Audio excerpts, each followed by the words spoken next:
Boa noite, irmãos. Mais uma vez, uma grande alegria estar aqui para adorar ao Senhor, glorificar o seu nome, e tenho certeza que esse louvor que nós entoamos, que nós louvamos agora, tocou no seu coração. E eu quero ainda pedir a você que ainda não está pronto para esse culto, para esse louvor ao Senhor, que você ligue para alguém, que você chame alguém para participar.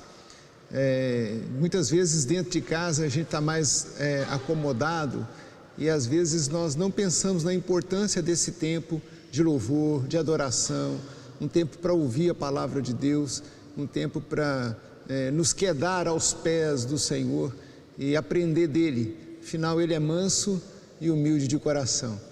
É o único lugar onde nós encontramos um repouso verdadeiro, um descanso de notícias ruins, um descanso de tragédias, é na presença de Deus. E essa presença é levada até o seu lar através do louvor da igreja, da nossa adoração ao Senhor e da palavra compartilhada ao seu espírito. Então eu quero te convidar a curvar a sua cabeça onde você estiver e fazer mais uma oração comigo. Pai, em nome de Jesus, que essa noite seu Espírito encontre o nosso espírito, que nós possamos ser abençoados pela Tua palavra e que a Sua palavra seja ministrada a fim de fazer, ó Deus, um altar em nosso coração. Ó Deus, que esse coração seja um coração completamente transformado diante do Senhor, que possamos ouvir e possamos abrigar a Sua mensagem nessa noite, e que essa mensagem também possa retumbar, ó Deus, na vida de cada família, de cada homem, mulher, criança, jovem, que possa ser cheios do Espírito Santo, em nome de Jesus Cristo. Amém. Amém, queridos. Nessa noite eu quero ministrar uma mensagem que já vem pregando ela em alguns momentos, para algumas pessoas. Eu quero falar um pouquinho sobre o coração. E é uma mensagem que já está no meu coração há um tempo e eu quero reparti-la com você a fim de que você cresça ainda mais na adoração que você precisa dar ao Senhor. Eu quero ministrar o seu espírito e para tanto é importante que você se abra, não se ligue a nada. Se você está com o seu aparelho ou com a televisão, procure focar para que Deus possa te abençoar. Então, historicamente, se diz que no coração está a origem do amor, também a origem da bravura, a origem da coragem. E quando as pessoas têm um bom coração, dizem isso, que elas possuem então um espírito excelente. Nós vamos falar um pouquinho sobre o coração, sobre o nosso coração, e vamos ler algumas passagens de advertência e também para a nossa reflexão, por entender que esse é um dos mais importantes, se não o importante órgão, o essencial para as nossas decisões e também para os nossos sentimentos. Sabemos da importância do nosso coração e como ele precisa ser um coração sábio, sensível, comprometido, um coração prudente, um coração sensato e principalmente um coração convertido. Como é que eu posso mudar alguma coisa na minha vida? É quando o meu coração se inclina para o lado de Deus, ou se rende, talvez o melhor seria se dobre para o lado de Deus, não é? E precisamos entender a importância disso. Um coração convertido.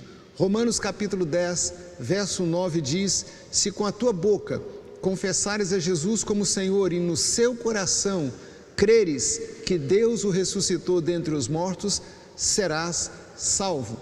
E mais um pouquinho na frente o texto diz: porque com o coração se crê. Eu sei que você já ouviu, também bíblico, dizendo que a fé vem por ouvir, e ouvir a palavra de Deus, mas é no coração que você aninha a palavra. É no coração que pode ser tanto um coração duro, ou um coração propício, ou um coração flexível demais, que define o tipo de plantação de Deus na sua vida. 1 João capítulo 3, verso 19 diz: e nisto conheceremos que somos da verdade, bem como perante Ele, ou seja, perante Deus, tranquilizaremos o nosso coração. Pois se o nosso coração nos acusar, certamente Deus é maior do que o nosso coração e conhece todas as coisas. Olha que interessante. E parece que, num certo sentido, o nosso coração não vai ser o dono de tudo, o que resolve tudo, o dono de todos os sentimentos, ou a sede de todas as nossas vontades. Isso vai depender de quão alinhado está esse coração com o próprio Criador, ou com o coração do Senhor. Provérbios capítulo 16, Salomão diz: o coração do homem pode fazer planos, mas a resposta certa dos lábios vem do Senhor. Então todos os caminhos do homem são puros aos seus olhos, mas o Senhor pesa o espírito. Confia no Senhor as tuas obras e os teus desígnios serão estabelecidos. Quando também o profeta Samuel foi ungir Davi como o rei de Israel, o Senhor o recomendou, e o texto diz assim: o Senhor, contudo, disse a Samuel: não considere a aparência ou a sua altura, pois eu o rejeitei. O Senhor não vê como o homem vê a aparência, mas o Senhor vê o coração. Esse é 1 Samuel 16, 17, aí no momento em que Deus estava rejeitando os irmãos de Davi, que possivelmente eram todos mais fortes, mais velhos, mais destros para a batalha, e seu pai Jessé possivelmente achara que Samuel iria ungir um desses rapazes, mas a Bíblia mostra claramente que Samuel vai atrás do mais simples, do que estava, como diz a Bíblia, atrás da malhada, atrás das vacas, não é? Por que Deus rejeitou esses rapazes? Não porque eles eram pessoas com dificuldades de relacionamento, ou não porque eles não eram pessoas que não poderiam ser prósperas, mas é que Deus conhecia o real estado de seus corações. E é óbvio que Deus também conhecia o coração de Davi, e é interessante que no Novo Testamento uma grande referência vai dizer que Davi acaba se tornando um homem segundo o coração de Deus. Agora não se engane, Davi cometeu enormidades de erros que danaram contra Deus, que danaram contra o próximo, erros que eram, como se diz, cabeludos, não é? Mas enfim, Deus tratou desse coração exatamente por isso, porque havia uma abertura para o tratamento, havia um espaço para Deus agir no coração de Davi. Olha um outro exemplo interessante, que é Daniel capítulo 1, verso 8. Ele é um grande exemplo de um coração também devotado a Deus. E Daniel propôs no seu coração não se contaminar com a porção das finas iguarias do rei. E vocês sabem que ele fez um jejum aí, esse jejum foi de legumes e água, e no final de 10 dias, Daniel e seus amigos estavam mais robustos e pareciam mais doutos e mais inteligentes do que todos os outros servos que o rei havia capturado. Eles eram servos domésticos nessa ocasião. Mas Daniel então fez essa proposta com Aspenaz, ele fez uma proposta com um dos servos do rei. Ele diz: nós não vamos nos contaminar com a bebida dele e nem com a comida dele, nós vamos entrar em um jejum diante de Deus. E o Senhor o honrou de uma maneira maravilhosa. Também o texto de Provérbios capítulo 28, verso 26 diz que aquele que confia o seu coração, no seu coração é insensato. E aí nós já vemos que o coração, por vezes, ele pode ser dúbio, pode ser ambíguo, pode ser impreciso, e mais para frente nós vamos descobrir que ele é mais do que isso, ele também é enganoso. Há uma citação interessante de um matemático, filósofo da antiguidade, Pitágoras. Ele diz que purifica o teu coração antes de permitires que o amor entre nele, pois até o mel mais doce azeda num recipiente sujo. Isso é muito interessante, porque faz coro com aquilo que Marcos capítulo 7, verso 21 e 22 nos fala. Aqui eu acredito que o evangelista Marcos, ele está pegando mais pesado ainda com a questão do nosso coração. O texto diz assim: porque de dentro do coração dos homens é que procedem os maus desígnios, a prostituição, os furtos, os homicídios, os adultérios, a avareza, as malícias, o dolo, a lascívia, a inveja, a blasfêmia, a soberba e a loucura. É uma lista, vamos dizer, que é interminável. É como se isso aqui fosse alguns pontos que o evangelista está traçando, está trazendo para mostrar o poder destrutivo de um coração não convertido a Deus, de um coração cuja mente está distante da vontade de Deus. É interessante porque aqui nesse texto nós vamos conseguindo enquadrar o coração no cérebro, ou o cérebro no coração. Aqui nós vemos que o coração também é um cérebro e que é a base de todo o comportamento humano. É a sede então das emoções, é a sede dos pensamentos e é a sede dos sentimentos. Sabe quando vem aquela loucura, aquela vontade de fazer algo que não deve? Isso brota do coração, pelo menos essa é a linguagem bíblica, não é? E muitas pessoas têm a mania de dizer, olha, no coração ninguém manda. Isso é uma forma de justificar uma atitude errada, uma paixão proibida, exatamente porque a maldade parece que ela é instalada no coração humano. E é também interessante pensar nisso, porque Deus nos ama e Deus nos dá a oportunidade de fazer uma reposição, ou talvez uma substituição de peça. Olha só, Provérbios capítulo 4, verso 23, sobre tudo o que se deve guardar, guarda o coração, porque dele procede as fontes da vida. Desvia de ti a falsidade da boca e afasta de ti a perversidade dos lábios. Os teus olhos olhem direito e as tuas pálpebras diretamente diante de ti. O texto ainda diz, pondera a vereda dos teus pés e todos os seus caminhos sejam retos. Não te declines nem para a direita e nem para a esquerda. Retira o teu pé do mal. São vários e vários textos, nós tivemos que fazer uma anamnese, um apanhado e separar alguns textos. Mas o dicionário define o coração como um músculo, não é? Que recebe sangue das veias e impulsiona para dentro das artérias e faz circular esse sangue por todo o corpo, fornecendo assim oxigênio, nutrientes, não é? E palavras como âmago, âmago, alma, base, bojo, centro, eixo, espírito, essência, também indica que estamos falando de um mesmo lugar. Então, se muita coisa flui daí, não é?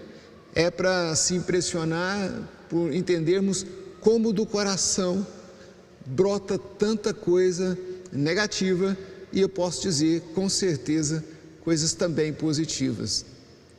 Estamos falando do mesmo lugar. Tudo fez Deus formoso no seu devido tempo. Também pôs a eternidade no coração do homem, sem que este possa descobrir as obras que Deus fez desde o princípio até o fim. Esse texto de Eclesiastes capítulo 3, verso, acho que 9 até 11, eu peguei só o 11, mas é muito importante porque são dois pontos. Primeiro, dizendo que Deus colocou a eternidade no coração do homem. Isso significa que Deus tem a eternidade como herança para todo ser humano. E eu tenho o hábito de dizer que uma vez que nós nascemos, nós não morremos mais. Nós temos o privilégio de nascer, temos o privilégio de pertencer a uma casa, a uma família. Temos o privilégio de ter irmãos, amigos. Deus tem esse propósito para nós. Mas isso não vai acabar com a morte. A morte é a cessação apenas da vida material, da vida terrena. Deus tem para nós a eternidade. E Deus fala claramente que Ele colocou essa eternidade dentro de nós. Agora, o mais interessante é o segundo aspecto de Eclesiastes capítulo 3, que diz que o homem, mesmo assim, ele não consegue descobrir as obras que Deus fez desde o princípio até o fim. Aqui nesse texto é explícito que a palavra Espírito está fazendo uma referência clara ao coração.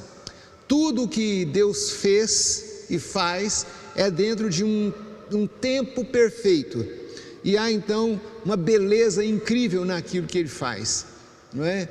É inclusive uma beleza acima da expectativa da estética. Não é uma beleza plástica, não é uma beleza que agrada simplesmente os olhos, mas é uma beleza de criação, não é? Agora, porque o homem não consegue descobrir o que Deus está fazendo até o fim. É uma questão que eu quero levantar, e é simples, é porque Deus colocou a finitude, ou a infinitude no coração do finito, não é? Ele colocou a eternidade, e os homens então não conseguem entender e às vezes não conseguem acessar essa dimensão de eternidade. Para nós, eternidade é um conceito muito vago. Se alguém fala que alguém viveu até 90 anos, até 100 anos, nós achamos o máximo isso e pensamos que essa pessoa teve uma vida maravilhosa, porque afinal ela viveu muito. E viveu muito na minha expectativa, na sua expectativa, ou na expectativa gerada por todos nós, seres humanos, dos dias de hoje. Mas o propósito de Deus é que nós transcendamos as questões terrenas e materiais da vida, e herdemos o céu como herança. É claro que isso não é para todo mundo, porque não é todo mundo que está abrindo o coração todos os dias. Por isso eu disse que essa mensagem também seria uma advertência para que haja uma mudança de expectativa no seu próprio coração. Ou seja, a gente entende um pouco, mas não entende quase nada. A gente entende um pouco Deus, a gente fala de Deus, pensa em Deus, sempre pensa que Deus está para cima, mas a gente não tem uma dimensão ainda mais profunda como Deus quer se revelar a nós. E a gente vai ver que no Novo Testamento Jesus Cristo se revela a nós, e Ele é o mistério de Deus. Mas os seres humanos, eles não conseguem compreender isso, porque é um mistério e precisa ser desvendado, precisa ser revelado para a gente. E dentro desse aspecto ainda tem o homem está no universo, não é? E o universo está no homem. E assim como a infinidade habita num ser finito, temporal, carnal, e que tem pouco tempo na vida. Assim, a existência como um todo é um mistério para o ser humano. Se não, vejamos em Isaías capítulo 57, verso 15, que diz assim: porque assim diz o alto, o sublime, que habita a eternidade, o qual tem o nome de santo. É o Senhor falando por intermédio do profeta Isaías. Ele diz: habito num alto e santo lugar, mas também habito com o contrito e o abatido de espírito, para vivificar o espírito dos abatidos e vivificar o coração dos contritos.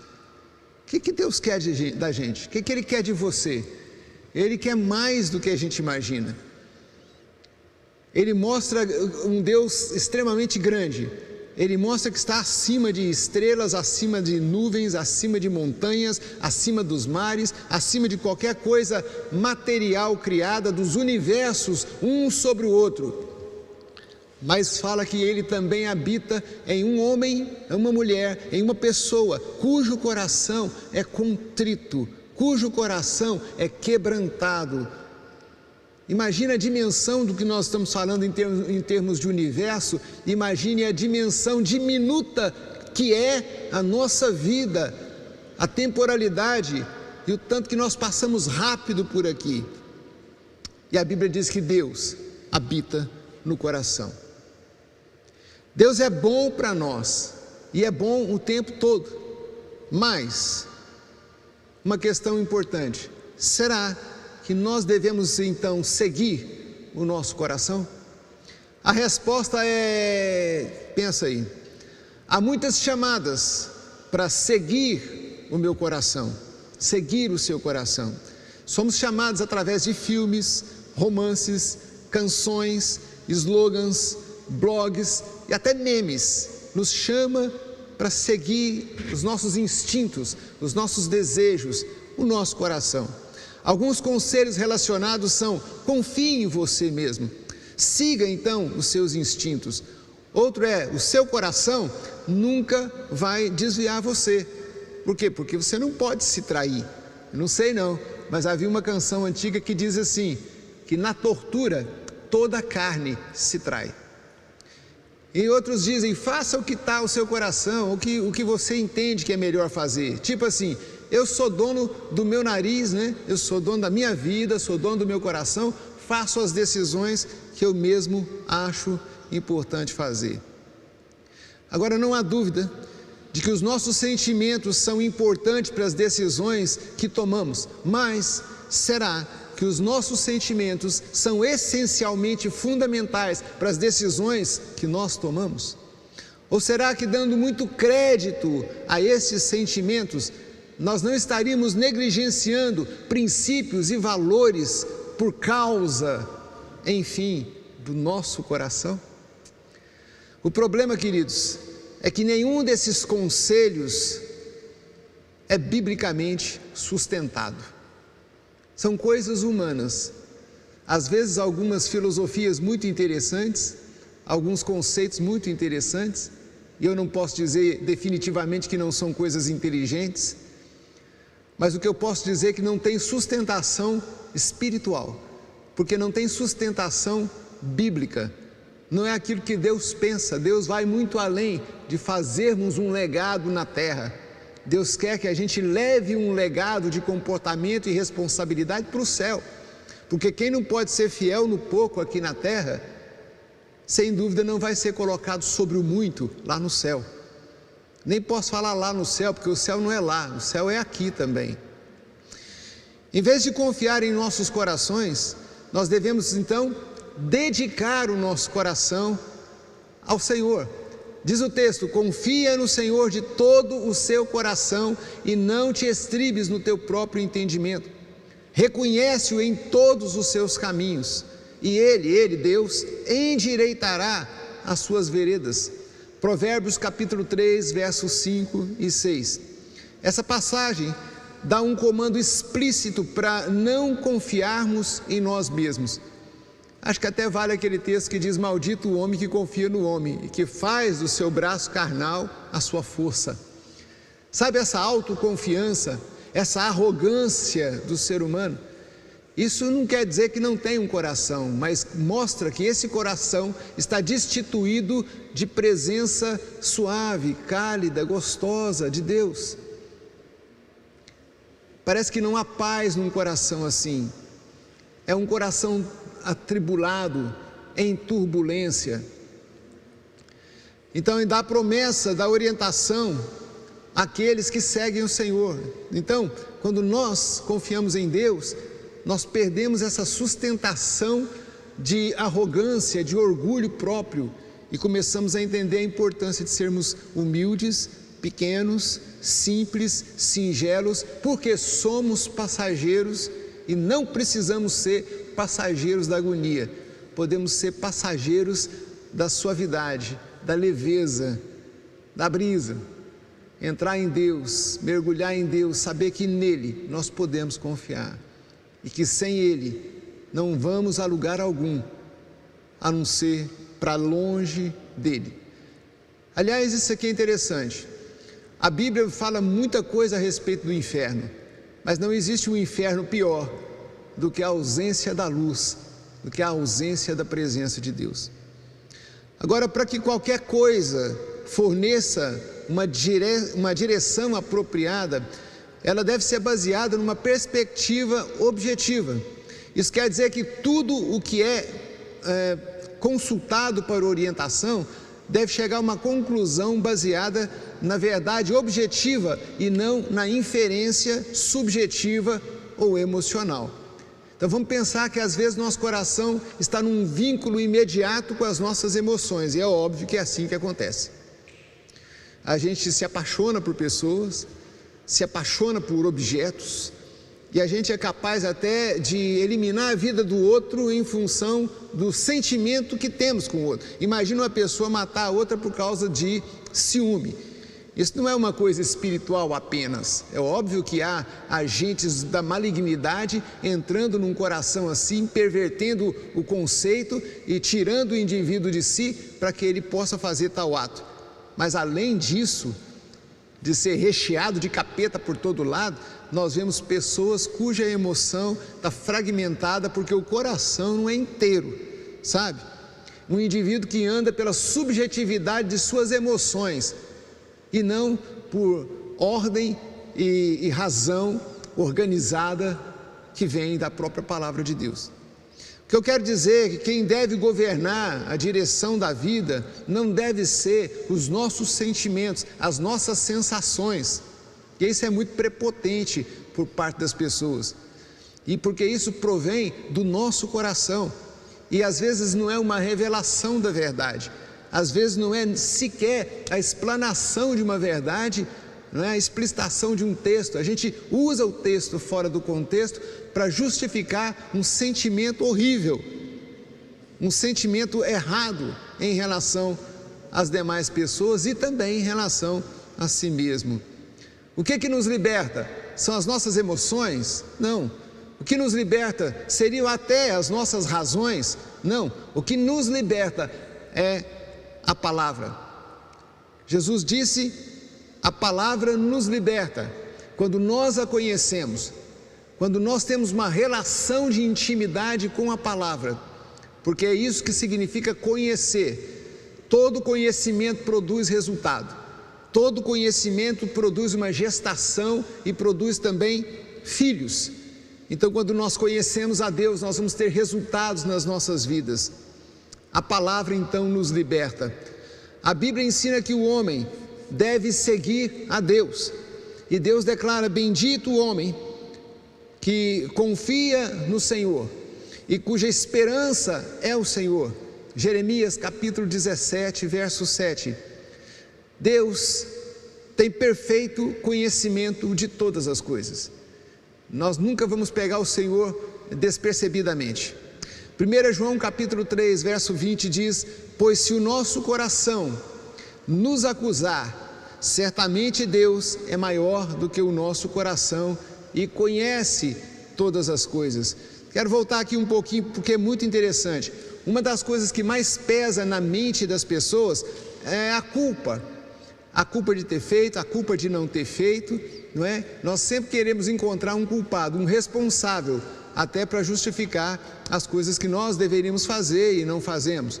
Então a Bíblia diz que se o coração danar contra você, se você tiver uma dificuldade de se entender, Deus ainda é maior do que o nosso próprio coração.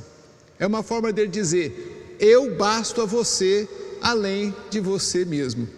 Um traço muitas vezes chamado de onisciência, não é? O conhecimento de Deus não é limitado de forma alguma. Deus está ciente de todos os eventos que acontecem na natureza, né, e na vida humana. Eles estão ocorrendo atualmente e chegarão até algum ponto que Deus mesmo determinou. O conhecimento de Deus vai além de meros eventos e se estende a pensamentos e intenções.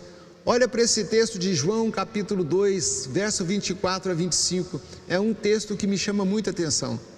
Mas o próprio Jesus não confiava a eles, porque conhecia a todos, e não precisava de que alguém lhe desse testemunho a respeito do homem, porque ele mesmo sabia o que era a natureza humana. Isso é muito interessante, porque em todo o ministério de Jesus, algumas vezes os fariseus e religiosos da época tentaram então chaciná-lo, não é? Tentaram matá-lo, e a Bíblia fala que ele meramente passou no meio deles. Jesus só se entregou no momento chave da história da humanidade, e no mesmo momento ele poderia orar ao Pai, e legiões de anjos o serviria, e ele poderia se livrar inclusive da cruz. Mas a Bíblia deixa claro que ele fez isso por amor a você, por amor a mim, e com a finalidade de substituir o nosso coração perverso, caído e que faz escolhas erradas. Deus também está ciente de todas as possibilidades, de todas as eventualidades e todos os resultados imagináveis de qualquer série de eventos. Essa capacidade, combinada com a bondade de Deus, permite que Ele dê a melhor direção possível para as pessoas o seguirem. Deus diz isso sobre o nosso coração regenerado. Aliás, não regenerado. Diz o texto: enganoso é o coração, mais do que todas as coisas, e desesperadamente corrupto. Quem o conhecerá? Por favor, não pense em uma pessoa muito ruim. Apenas lembre-se do reflexo do espelho. Pense um pouquinho em alguém corrupto, em alguém totalmente subornável. Pense em você, que às vezes faz uma promessa e não consegue cumprir. Você mesmo que se sabota o tempo todo. Você mesmo que diz uma coisa e volta atrás no mesmo minuto. Nós não nos conhecemos, Deus nos conhece. Ele conhece o nosso coração e Ele conhece a nossa estrutura, e Ele sabe que nós não somos nada, que nós somos pó. Outra vez eu quero dizer, perverso em todos os seus caminhos. Jeremias 17, 9. Essa passagem deixa muito claro duas razões pelas quais ninguém deve se comprometer a seguir o seu coração e a tomar as suas próprias decisões. Primeiro, não há nada mais enganoso em toda a criação do que o coração humano. E por causa dessa natureza pecaminosa herdada de Adão e Eva, se nós seguirmos o nosso coração, nós seguiremos um guia não confiável. Somos de fato cegos para a natureza enganosa do nosso coração. Como o profeta pergunta, quem o conhecerá? Às vezes eu fico assim, estupefato, não é? Com a tendência do coração da humanidade. E é óbvio que eu penso nas minhas próprias ações, no meu próprio comportamento, porque é muito ruim ficar julgando os outros, não é? Mas é muito importante fazer julgamento de si mesmo. Então, fico pensando, que tendência é essa que nós temos? Por que chegarmos no século 21 com tanto conhecimento, com tanta informação, não é? Com tão pouca distribuição de riqueza, com tanta gente miserável, passando necessidade, enquanto 1/3 da comida do mundo é desperdiçada? O que acontece conosco? Nós que nos gabamos do saber, que achamos que sabemos muita coisa, isso é o reflexo de um coração distante da verdade de Deus. Por isso o profeta brada, quem o conhecerá? Quando nós confiamos em nós para obter sabedoria, acabamos por ser incapazes de distinguir entre o certo e o errado. E eu te pergunto, dá para fazer o que é certo? Claro que dá. E por que não fazemos? Porque nós achamos que quem tem que fazer é o outro. Nós achamos que as instituições têm que fazer, que o governo tem que fazer, que as ONGs têm que fazer. Então, mas nós como homens de Deus, mulheres de Deus, nós precisamos fazer, cuidar uns dos outros, encher a barriga de quem está com fome, não é? Então, muito saber, muito conhecimento, sem prática, é como se nós fôssemos uma bexiga que tem um corpinho bem pequenininho, um balão, e tem aquela cabeça grande, cheia de conhecimento, mas nenhuma prática cristã verdadeira ou genuína. Nós não sabemos determinar o certo do errado, porque nós vivemos com base nos nossos sentimentos, e viver com sentimento é uma maneira de viver antibíblica. Eu gosto muito do que o Dr. George Cury fala. Ele diz que a vida é uma comédia para quem pensa e é uma tragédia para quem sente. Se você sente muito, possivelmente você está vivendo uma vida miserável. Se você pensa muito e age de maneira correta, você vai viver de uma maneira bem mais feliz. A segunda coisa é que o profeta Jeremias diz que o coração é desesperadamente corrupto. Então não há como consertar o coração. Pelo contrário, o homem precisa de um novo coração. Tem uma canção que a gente diz: recebi um novo coração do Pai, um coração regenerado. E é isso que nós precisamos. E é por isso que quando uma pessoa chega à fé em Cristo, ela se torna uma nova criatura. 2 Coríntios 5,17 diz que assim, se alguém está em Cristo, é nova criatura, as coisas antigas já passaram e eis que se fizeram novas. Um novo mundo para um novo coração, uma nova perspectiva para um novo coração, odres novos para vinho novo. Jesus não conserta o seu coração. Talvez alguém já tenha falado isso para você. Entrega seu coração para Jesus que Ele vai consertar. Não vai não. Ele não vai consertar.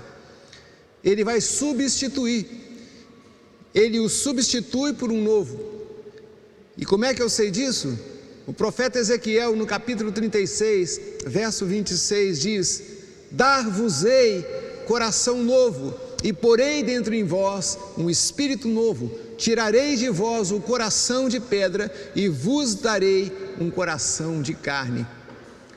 No entanto, isso não significa que possamos confiar em nossos corações, mesmo depois de termos chegado à fé em Cristo. Porque mesmo como discípulos e nascidos novamente, somos encorajados a seguir a vontade de Deus ao invés dos nossos próprios desejos advindos do nosso coração.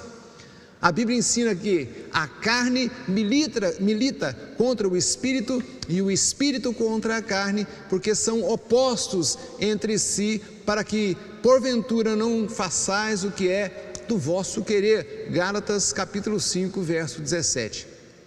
Agora, queridos, definitivamente também, eu não quero dizer que as nossas emoções são sempre suspeitas ou que Deus não coloca desejos genuínos dentro do nosso coração. Não. Olha para o Salmo 37, o verso 4 diz: agrada-te do Senhor e Ele satisfará os desejos do teu coração. Então as emoções não são confiáveis, mas são informações úteis. Os anseios em nossos corações nem sempre são piedosos, mas podem ser paixões que Deus colocou. Podemos, por exemplo, ser apaixonados pela sua obra. Podemos também ser apaixonados por pessoas. Mas o coração sempre será um guia não confiável, não de maneira plena. Nós sempre vamos precisar de algo acima dos sentimentos, que é a palavra de Deus e a obediência nela como a luz que ilumina o nosso caminho. Os cristãos têm tanto a natureza pecaminosa quanto a natureza regenerada, e aprender a distinguir entre as duas é uma questão de maturidade espiritual. Aí você vai o quê? Avaliar os desejos do seu coração à luz da palavra de Deus e através de oração e de compreensão e de pedir a Deus por uma revelação. E aí nós conseguimos ser pessoas mais sábias. Da mesma forma, as maneiras pelas quais somos dotados ou coisas que nos trazem alegria são coisas para as quais nós devemos prestar atenção. Então, mais uma vez, não seguimos o nosso coração da maneira como o mundo geralmente encoraja, mas o conhecimento intuitivo não está errado. Às vezes, seguir a inspiração do Espírito Santo pode parecer semelhante a seguir o nosso coração, porque a gente fala: Deus colocou isso para mim. Isso aí é uma coisa, é um hábito entre os cristãos, né, de dizer: ó, Deus está falando no meu coração isso. Aí quando a pessoa fala, o que Deus está falando para ela no coração, ela fala da cabeça dela, ela não fala oráculos de Deus, ela não faz os textos bíblicos saltarem. Não, ela está só falando o sentimento que ela tem. Só que ela fala que é Deus que está falando, sabe? É isso que acontece. A pessoa diz: olha, Deus está colocando isso no meu coração. Eu me lembro de uma história que o sujeito chegou e olhou para uma moça, achou ela muito bonita e falou assim: ó, Deus colocou no meu coração que você vai ser minha esposa. Aí ela falou assim: não, mano, eu já sou casada. Aí alguém surgiu: eu, o Senhor, me enganei. Como assim, irmão? Deus não se engana. É profetada demais. É profetada demais. A gente precisa avaliar o que escuta. E graças a Deus, pelo menos a gente escuta, porque é melhor do que ser surdo. Mas tem muita besteira falada em nome de Deus por causa do coração, por causa dos sentimentos. Então, nosso coração precisa ser convertido e submisso à direção de Deus e à verdade de sua palavra. Nós temos um Senhor onisciente e um Senhor benevolente que promete nos dar sabedoria. Nós temos uma palavra tremenda, inspirada, a Bíblia Sagrada. Ela é inerrante, é a escritura que vem do coração de Deus para nós. Ela é cheia de códigos, não é? Em vez de buscar impulsos caprichosos dos nossos corações manchados pelo erro, devemos nos voltar para Deus e confiar em suas promessas eternas. Por fim, queridos, dedique o seu coração ao Senhor. Entregue-se sem reservas. Deus tem e sempre terá o melhor para você. E Deus é o único que jamais vai te decepcionar. Nós podemos agora fazer a oração de Davi. Você quer fazer a oração de Davi? No Salmo 51, verso 10, ele diz assim: cria em mim um coração puro, ó Deus, e renova dentro de mim um espírito estável. Cria em mim um coração puro e renova dentro de mim um espírito estável. Queridos, essa mensagem sobre o coração, ela é a ponta de um iceberg. Nós poderíamos falar sobre o espírito, a diferença entre o espírito e a alma, e isso é extremamente importante e inteligente, mas esse não é o momento. Que o seu coração esteja em Deus e que os seus olhos estejam voltados para o Altíssimo. Nós temos alguns pedidos de oração. O Iago Júnior, para que Deus entre com provisão na vida dele. Também oração pela Vanilda Aparecida, que está com uma baixa imunidade e infecção na garganta.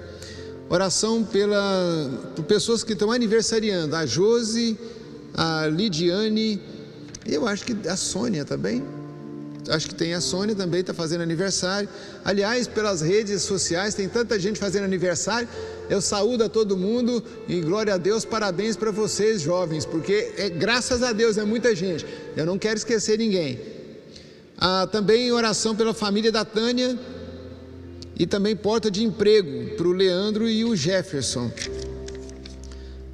Liliane Castro está com uma dor intensa nos joelhos e pernas. E também oração pelo seu Lorival, por questões nos seus ouvidos. Mais uma vez, queridos, todas essas pessoas que nós citamos estão diante do Senhor agora. Eu peço a você que se junte a mim em oração por esses amados. Em alguns, agradecimento por aniversários, em outros por enfermidades e situações com necessidades específicas. Amado Deus, nós te agradecemos por esse momento. Te louvamos e pedimos que Teu Espírito ministre, Senhor, essa mensagem, que ela chegue ao coração de cada pessoa que a ouviu. Que realmente não seja só pelo ouvir, mas seja por abrigar essa palavra no seu interior. Colocamos cada vida diante do Senhor. Todos os que pediram oração, os quais citamos diante de Ti. Os que estão fazendo aniversário, louvamos o Seu nome. E pedimos que o Senhor continue dando vida, dando vitória, dando, Deus, saúde, para que haja crescimento, haja abundância, haja alegria e haja muitos e muitos anos para Te servir. E aqueles que estão doentes, aqueles que estão enfermos, aqueles que estão com depressão, ou aqueles que estão com necessidades de portas de empregos para se abrir, que o Senhor venha com o seu poder, coloca, Senhor, a sua poderosa mão e dá, ó Deus, uma oportunidade para essas pessoas. Senhor, que haja cura para aqueles que estão enfermos, ó Deus, que haja vitória sobre aqueles que se sentem derrotados, que cada um de nós também sejamos abençoados e que essa semana seja uma semana de vitória, em nome de Cristo Jesus, amém.